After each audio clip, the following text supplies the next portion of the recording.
Have you ever flown on a discount airline, and even though your item fits within the parameters, they still want to try to charge you for a carry-on? Like, look at this little bag right here. This is so small that it actually fits within the screen. It's maybe 10, 20 pounds can go in there, max. It fits in the box. What about a book bag? Or a duffel? Little duffel. What if it fits perfectly within the boxes that Frontier and Spirit have, but they still try to charge you? What's going on, everyone? You're watching Sight Sounds Flavors on YouTube, sightsoundsflavors.com. If at any point in time you like the video, smash that like button. Please subscribe to the channel, ring the bell for notifications, and leave a comment down below. So my video, Spirit Airlines employee versus passenger, has gone viral. 10 million plus, 10.8 million on TikTok. Over 2 million on YouTube, 250,000 on Instagram, and plenty other places like Facebook and X and some others. And why has it gone viral? Well, because people are tired of bad customer service,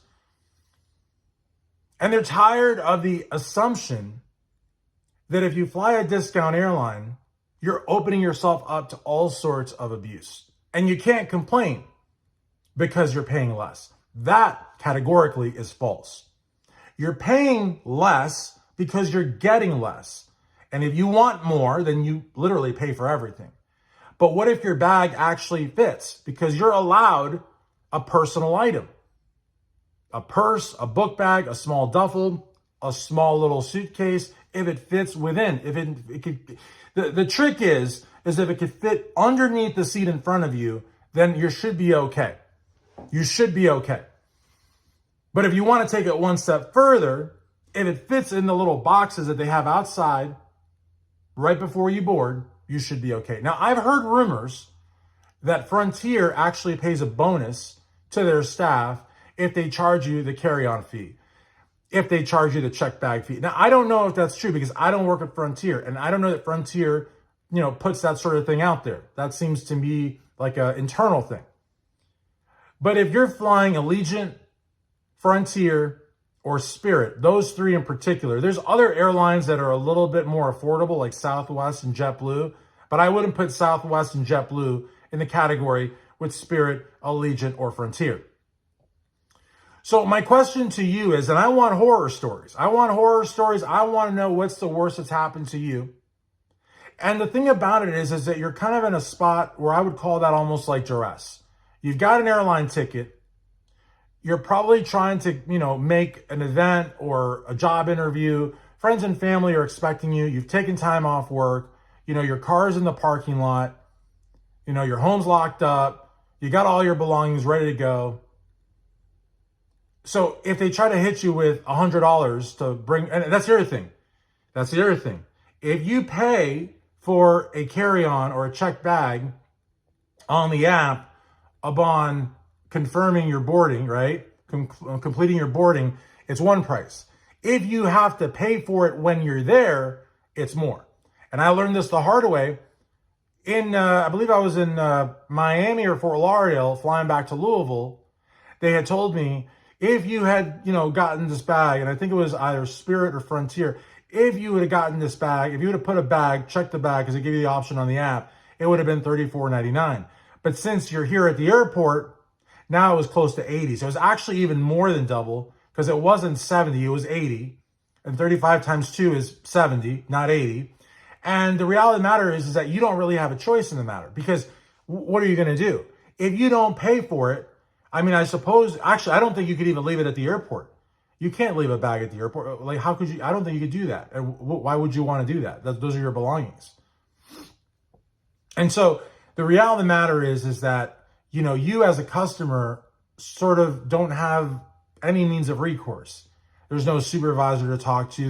There's no higher up that will. That's the other thing. The discount airlines are very unforgiving.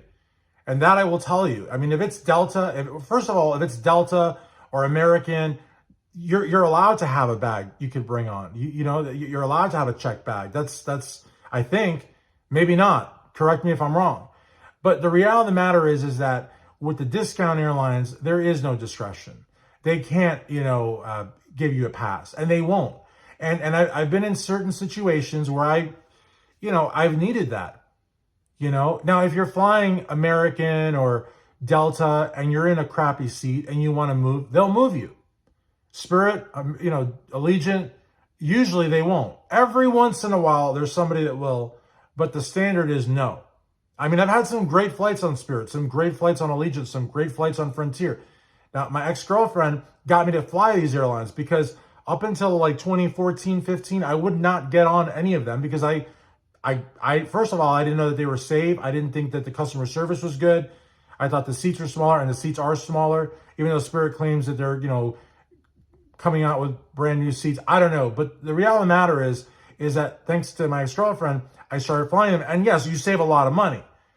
But there are some horror stories, though, when it comes to paying for checked bags. And the reality of the matter is, if you don't fit into your seat, they don't just move you. Now, the other thing is, they do have, if we're talking about Spirit, well, I believe they all have a sort of a bigger seat available. But, with Spirit, it's called Big Front Seat, and it's basically a first class seat without any of the amenities. And if you want to get that, if you get it in advance, you may, spend an extra $30, $40 for it, but if you buy it right there, it could be as much as $100 extra. And, but mind you, there's only 4 of those on the whole plane. Then the emergency aisle seats sometimes are as much money as the big front seats. And sometimes the emergency seats could be upwards of $70, $80. Now, that's the funny thing and how the airline industry has evolved or regressed. I don't know. When you're sitting in the emergency aisle, you're providing a service to the airline. In other words, you're helping people get off the plane. So why should you pay more for that? Well, because they, got keen to the fact that you get more legroom, so they're going to charge you more. But to me, that's absolutely absurd. You're paying them more money and you're going to provide them a service. Are you getting paid for that service? Oh, no. Of course not. Of course. Do you get a snack or something? No. You don't do that. And the last few Spirit flights I've been on, there hasn't even been hand soap in the bathroom. Now, I don't know if they're going to start charging for that too. If you're going to start charging per square of toilet paper, I don't know. But the reality of the matter, though, is that the situation with the bags is getting a little bit out of control. And if, in fact, airlines are paying their staff bonuses to really crack down, then, situations like we're seeing on YouTube where the bags fit perfectly. I've seen it where they fit they're not pushing them down or anything. And if you push it down, that should still be okay, right? It should still be okay. But I don't even mean that. Like, they're putting it and it fits squarely in, not pushed down, not anything, and they're still being charged. Doesn't seem very fair to me. And then if you try to call the 800, that's why I filmed the video in Fort Lauderdale, in part for that passenger. Even if that passenger had probably started it, nothing justified the employee coming back once, and especially not coming back twice, getting her boarding pass and keeping her from her flight. Nothing excused that. And Spirit would never have believed that passenger were it not for the fact that I taped it. And now that's been seen by close to 15 million people, they would have a really hard time saying it didn't happen the way that it happened. But with regards to the bag, what's the customer to do? You pay that money. If you think that when you get to your destination and you get on the phone and you call Spirit, Allegiant, or Frontier, that the person on the other end is going to give you a voucher for that money, if you believe that, then I got a bridge to sell you in New Jersey, followed by the moon being made out of green cheese. But what say you? Share with me your horror stories down in the comments. Please like this video and please subscribe to Sight Sounds Flavors on YouTube. Ring the bell for notifications. Follow Sight Sounds Flavors on TikTok. Follow Sight Sounds Flavors on Instagram. And please visit sightsoundsflavors.com. And strengthaddicts.com too while you're at it. Strength Addicts. Big muscles.